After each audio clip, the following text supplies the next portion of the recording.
Fala família Dizascope, seja muito bem-vindo a mais um Lab, mais um Lendo a Bíblia, a nossa reunião, a nossa mesa de estudo da Palavra de Deus. E hoje, gente, nós vamos pensar num livro que, olha, eu vou falar pra você. A gente precisaria pelo menos de 3 horas para falar dele aqui, então nós vamos reduzir esse tempo, nós vamos ser muito efetivos, se Deus quiser. E nós já oramos para que o Espírito Santo nos ajude nesse momento. Bora lá? Preparado? Papel e caneta na mão? E partiu. Bora estudar Daniel. É isso aí. Hoje eu tô aqui com o pastor Thiago Marques. Welcome back. Que honra. Você viu? Homem internacional, acabou de voltar do United States. Descansado? Descansado não, Mas né? aproveitou, né? Tudo menos isso. Desestressado. Desestressado. Desestressado. Eu sou muito estressado. Né? Deu pra descansar Deu pra bastante. descansar. E também com o Guilherme. É nóis. Guilherme permanece cansado e estressado. Mas aí nasceu assim, já já que veio. Não é uma viagem a Não, mais. não vai Ele não resolver. pode fazer que ele vai ficar bravo ainda. Bem, demais, meus amigos, livro de Daniel. Eu acho, como eu disse, né, a gente gastaria muito tempo para falar desse cara incrível e também do texto, né? A qualidade do texto é algo incrível, a revelação que ele recebe do Cristo. Só do cara passar mal da revelação que ele recebeu, a gente pode ver no final até depois disso, já demonstra a profundidade das coisas que ele ouviu falar aí acerca de Jesus. Mas antes da gente entrar, então, de fato aqui no conteúdo do texto, se a gente puder ter uma base histórica aí, Ti, você que separou aí, então, qual é a data e o autor do livro de Daniel, né? De acordo com aquilo que você deu uma olhada, uma estudada. Então, o Daniel, ele foi escrito provavelmente 530 a.C., né? O próprio Daniel que escreveu ali por volta dos seus 90 anos. Eu imagino que ele deve ter escrito durante toda a sua vida, talvez, ali, né? E deve ter feito compilado ali no final das contas, né? E ele tem vários aspectos muito interessantes e muito importantes para nós, inclusive, que se aplicam no dia de hoje, porque tem muito contexto profético de fim dos tempos, né? E que também não é o nosso foco aqui hoje, né? Que a galera já fica na atenção aí e tal. Daniel. Vamos marcar um episódio especial de Daniel, vamos chamar Fábio Coelho, um pessoal mais especializado no assunto aqui, né? Mas é um livro muito importante, muito relevante para os nossos dias e que nos traz muitas lições que a gente vai falar um pouquinho sobre isso hoje. Sim. Ele, só dando um panorama histórico, né? Ele acontece logo depois da conquista de Nabucodonosor, né? Que conquistou Jerusalém. Então, a narrativa começa ali, né? Com Daniel sendo levado, então, cativo para a Babilônia, né? E entre os nobres. Então, muito provavelmente, ele era de uma família nobre, né? Até talvez da família real. E ele é levado junto com outros homens para o cativeiro babilônico, então, logo no princípio dessa conquista, né? Então, foi bem nesse período onde Jerusalém, de fato, é conquistada, né? Porque Israel já tinha perdido, Judá já tinha perdido cidades, né?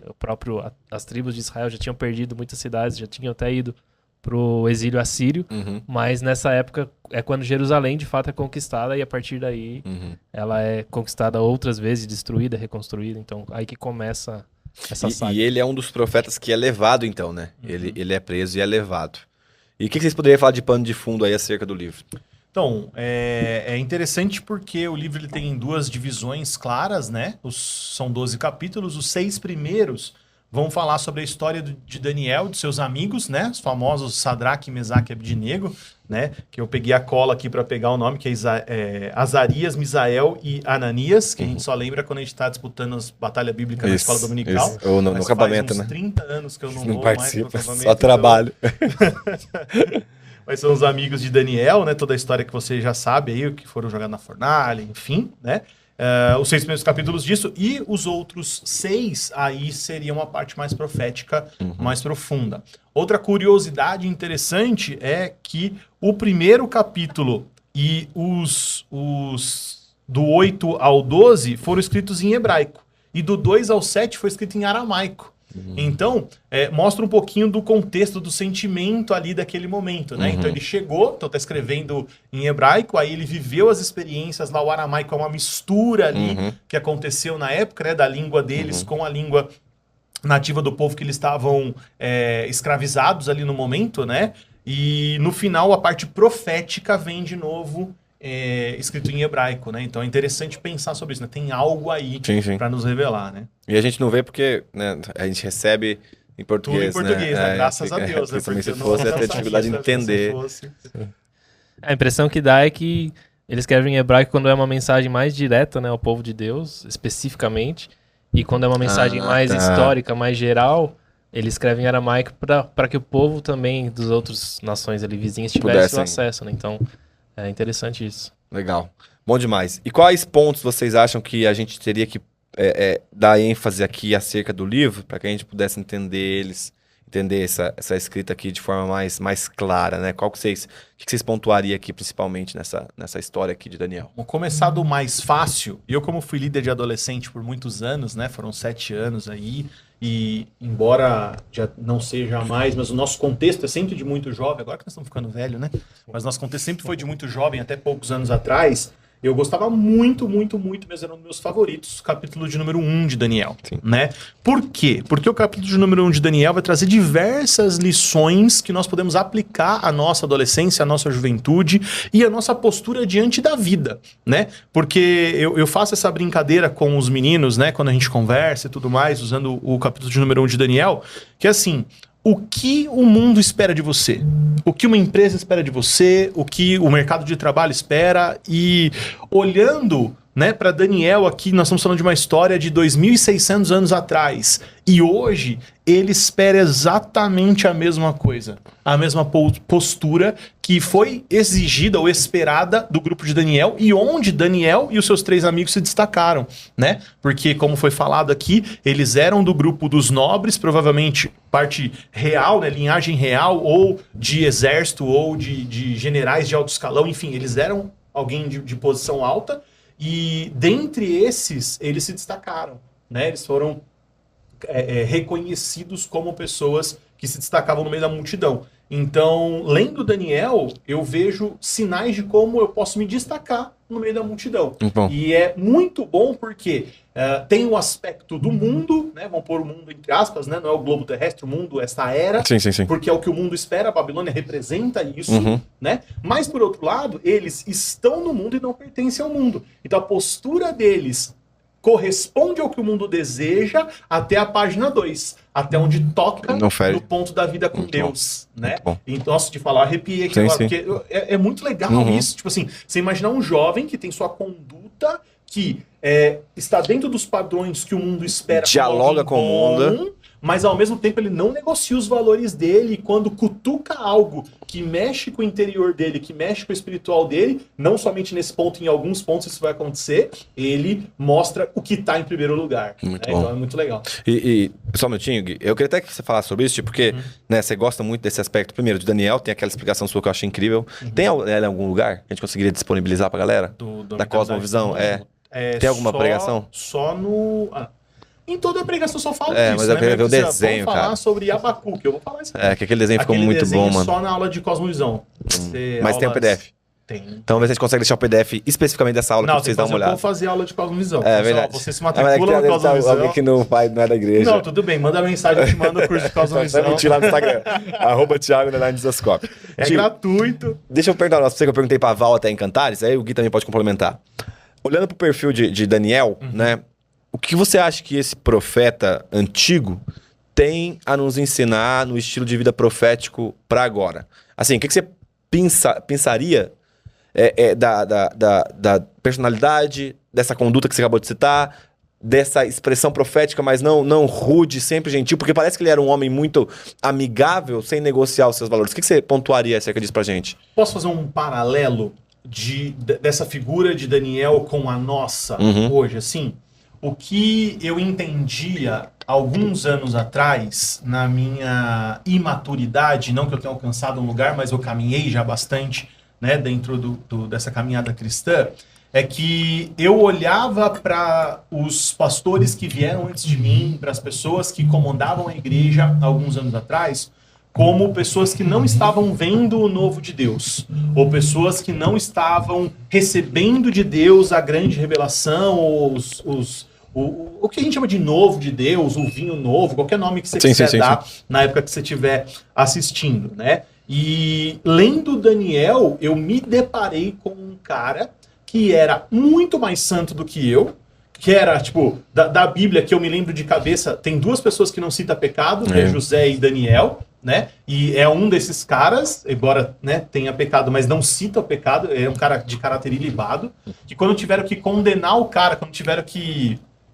jogar o cara, né, tipo, queriam armar uma arapuca contra ele, o pecado que ele cometeu foi orar 3 vezes por dia, né? E aí... Condenado por ser crente. Condenado por ser crente. Aí eu me deparo com esse cara e eu olho pra mim mesmo e eu falo assim, como que eu me comparo essa é a questão. com esse cara? É isso aí. Né? Porque às vezes dá a sensação de que nós estamos vendo algo e queremos fazer algo, algo novo, um formato lábio. Nossa, olha como a gente faz, olha essa tela, olha a câmera, olha eu prego de bermuda, né? Umas coisas assim, mas desprezando o que foi feito. Cara, Daniel foi o cara que viu tudo que o povo de Israel ia viver, não somente na época dele, mas que nós aguardamos ver até hoje. Foi um cara que, mesmo vendo tudo isso, mesmo entendendo biblicamente, né, a volta para Sião, né, mesmo entendendo lá além do Jeremias que já tinha se esgotado o prazo, foi o cara que decidiu ficar na Babilônia. Aí como que eu olho para esse cara e eu falo que eu sou melhor que ele? Não tem como. Então foi um trabalhar de Deus na nossa humildade, no nosso...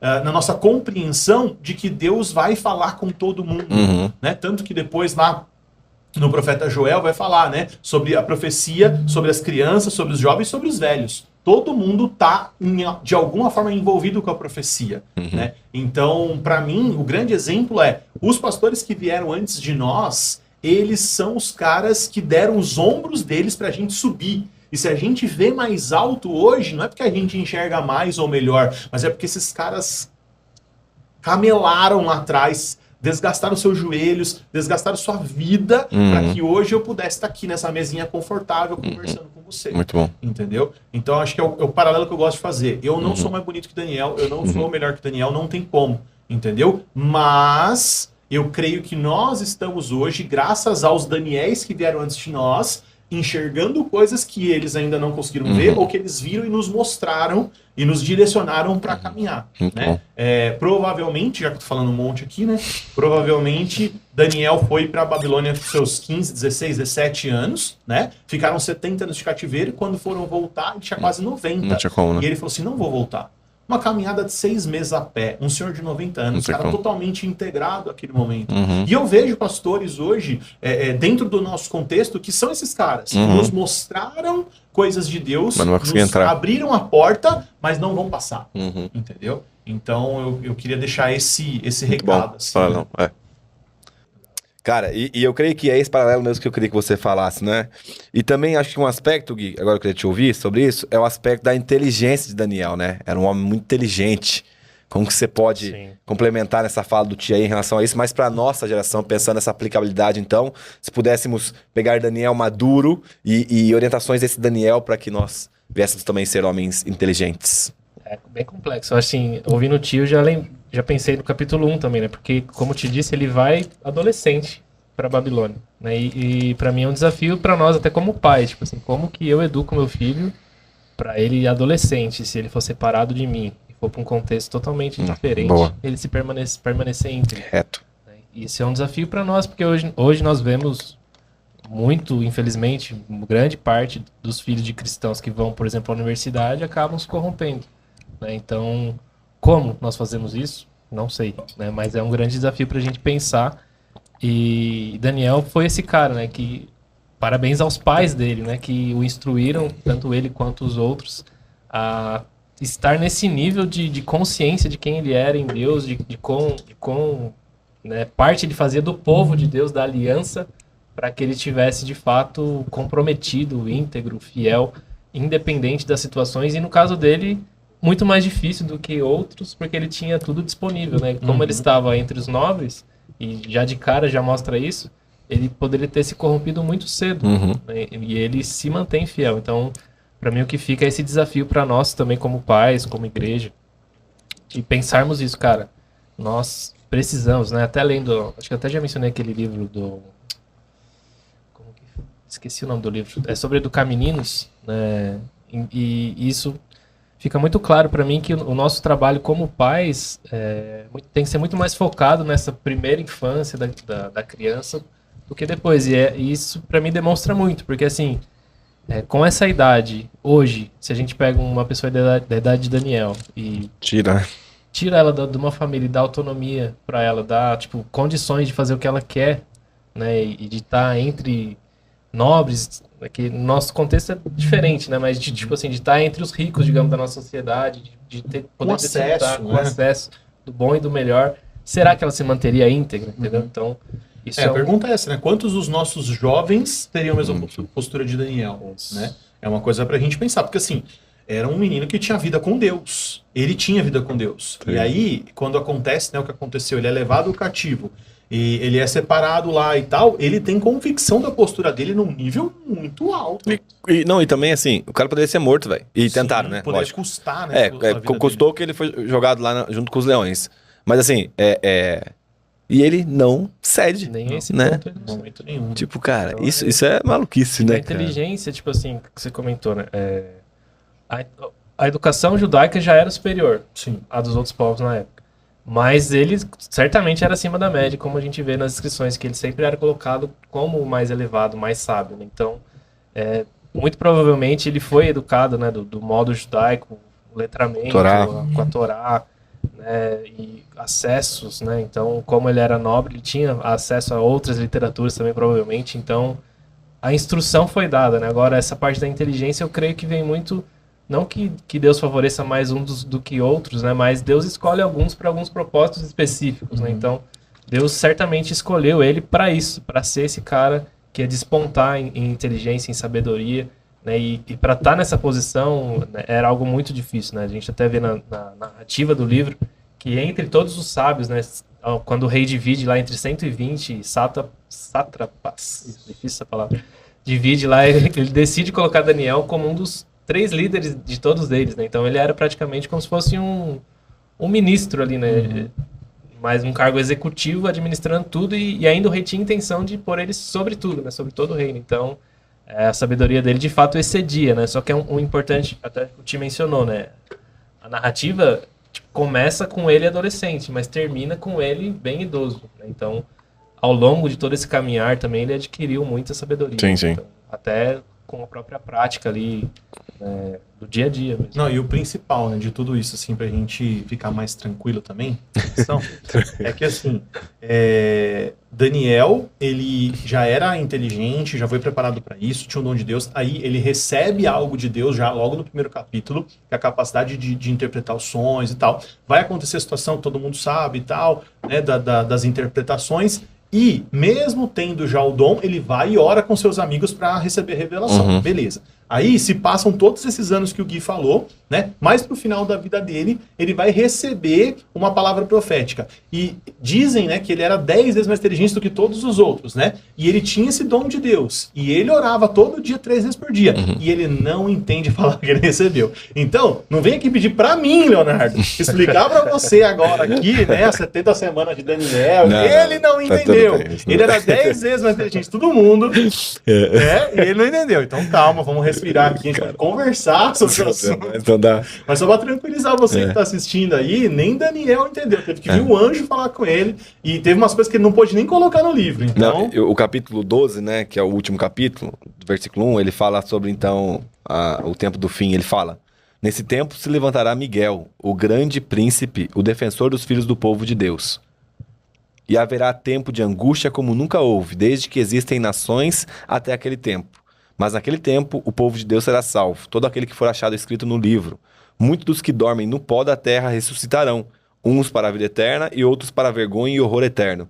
Os que forem sábios resplandecerão como o fulgor do firmamento, e os que conduzirem muitos à justiça brilharão como as estrelas, sempre e sempre eternamente. Né? E aí a gente vai lá em 1 Coríntios, Paulo falando do corpo glorificado, 1 e 2 Coríntios ali, no texto de Paulo aos Coríntios, a gente vê ele falando um pouquinho mais das duas ressurreições, né? Uma para glória com Deus e outra para condenação e tal. E aí, só que assim, nós estamos falando de Paulo, que já tem um complemento à sua revelação, né? De acordo com o Daniel, Deus vai desenvolvendo no Antigo Testamento. Agora, o cara, nessa época, já recebeu algo que, tipo assim, apontava para o fim dos tempos. Né? Isso é muito louco. Da ressurreição, só lembrei aqui para citar, até alguns entre os judeus não aceitam o livro de Daniel, né? Até por isso que a gente tem aquela crise lá no tempo de Jesus, dos saduceus e fariseus. Ah, porque legal. Eles não criam não sabia disso. na ressurreição. Então, esse é um dos pontos porque quem considera Daniel canônico entre o judaico, obviamente cria na ressurreição, porque ela é citada muito claramente. Até eu, Jesus cita Daniel, né? Isso, o próprio Jesus cita a profecia. No Mateus 24. E então é um pouco por isso também. Não era alguns entre as seitas judaicas, né, não consideravam Daniel canônico. Teve um filósofo lá, né, o Porfírio, eu acho, que fez vários livros anti-cristianismo, né? E ele falava que Daniel não podia ser considerado porque não existia e tal. E aí depois a história vem relatando assim várias situações que está citado em Daniel e a história provou que existia vários contextos. Se você pesquisar, você der um Google aí, você vai achar os aspectos históricos que comprovam a veracidade, né, do livro de Daniel. Então, antigamente se dizia, né, no começo do século, quando esse cara escreveu, de que não se podia provar a existência de Daniel e tal, e hoje muitos dos relatos de Daniel são comprovados historicamente, né? Então pode te dar tranquilidade de que algo... Até porque ele coloca assim, né, tipo assim, Daniel 9, no primeiro ano do reinado de Dário, filho de Assuero, da linhagem dos Medos, que foi constituído rei sobre os caldeus, no primeiro ano do seu reinado, aí ele deu data histórica aqui, né? Ele deu histórica e deu genealogia aqui do rei. Não, e coisas que acontecem no meio da história era um costume, por exemplo, jogar na fornalha, aí foram lá e acharam, era o tipo de coisa que se fazia com rebelde. Entendi, e tal. naquela época. A Cova dos Leões, porque Cova dos Leões já é os Medos, né? Então os Medos faziam isso, uma prática comum. Os babilônios faziam aquilo. Então, tipo assim, é muito casadinho com a história de fato. Né? Muito bom. Só uma ressalva quando eu falei seita judaica, tá? Não é no sentido pejorativo como a gente tem hoje de seita, mas de grupos separados. Então, diferentes tipos de grupos com diferentes visões, perspectivas bíblicas, só pra não ficar... Tá tudo bem. Falando que eu chamei você tá falando dos 4 ali da época de Jesus, né? Tinha até mais, tinha tipo diversos principais, né? Que são ali relatados mais. Os fariseus, saduceus, porque hoje quando a gente fala seita, né? Os essênios e os zelotes, né? Basicamente os 4 ali. Benção demais, gente. Considerações finais. Começar pelo Ti. O que você pontuaria aí, Ti? O que mais estão queimando no seu coração pra gente finalizar? Consideração final, tenho uma recomendação que você assista a Bible Project. Tem lá, agora tá em português, tanto que eu falei, você já me viu falando, né, pra estudar inglês. Ouviu, falou, não. Tem o Daniel lá em português, é muito legal e tudo que a gente falou aqui tá desenhado lá, então não tem desculpa, é muito legal assim recomendar.